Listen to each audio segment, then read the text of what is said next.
Good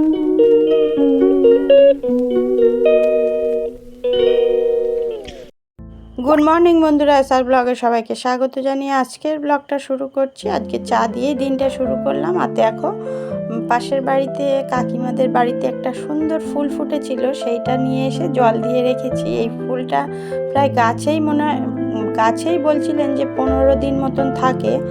আর আমি জল দিয়ে রেখেছি, দেখা যাক কতদিন থাকে। আর এই ফুলের নামটা আমি জানি না, যদি কেউ জেনে থাকো কমেন্টে জানিও বন্ধুরা। ফুলটা খুবই সুন্দর, যেহেতু হলুদ রং, দেখতে আরোই সুন্দর লাগছে। আর ওই জন্য গিয়ে তুলে নিয়ে এসেছিলাম, দেখছিলাম। ওই গাছটা মনে করছি লাগাবো বাড়িতে, দেখা যাক কতটা কি হয়।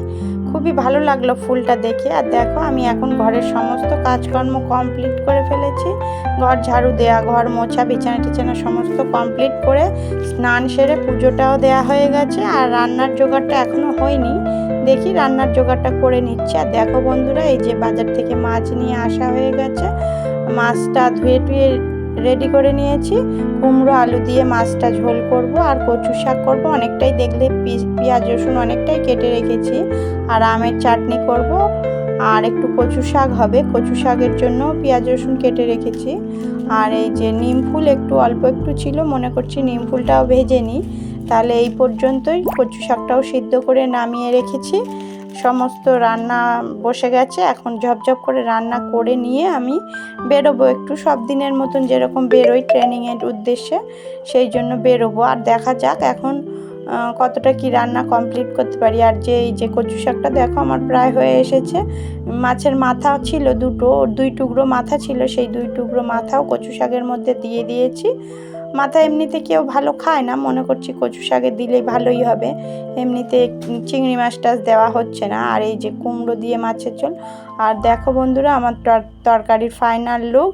আর এই যে গরমের জন্য একটু আলুর তরকারি আর ডিম ভাজা করে রেখেছি, ও তো মাছ খায় না। আর এই যে মাছের তরকারি কুমড়ো দিয়ে আর কচু শাক, টক সমস্ত কমপ্লিট বন্ধুরা। গুড ইভিনিং বন্ধুরা। ইভিনিং নয়, এখন হচ্ছে 4টে বাজে। আর আজকে হচ্ছে আমার দাদা শ্বশুরের মৃত্যুবার্ষিকী, মানে আমার শ্বশুরমশাইয়ের বাবার। সেই দিনটা আমরা এইভাবেই পালন করি, একটু খিচুড়ি টিচুড়ি করে একটু বাচ্চাদের ডেকে দিই। বাচ্চাদের বলতে পাড়ার যেসব বাচ্চাগুলো থাকে, আর একটু এই মিষ্টি ভোগ দিয়ে ওনাদের উদ্দেশ্যে দেয়া হয়। আর তারপরে দেখো, বাচ্চারা আমার স্টুডেন্টরা পড়তে চলে এসেছে, সবাই পড়তে বসে গেছে। আমি ট্রেনিং থেকে আসার পরেই ওদেরকে পড়তে বসাই।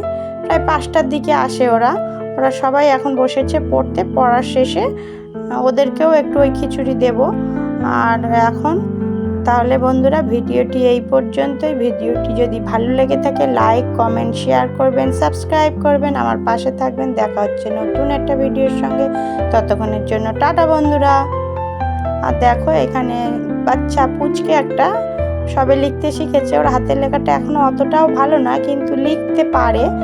আর এখন লেখালেখি করছে। আর ওর 50 লিখতে বলেছিলাম, তখন ও লিখেছে 0টা আগে 5টা পরে, ওইটাই মুছে আবার ঠিক করে লিখছে। এই যে 5 লিখেছে, এবার 0 দিয়েছে। তাহলে বন্ধুরা টাটা, গুড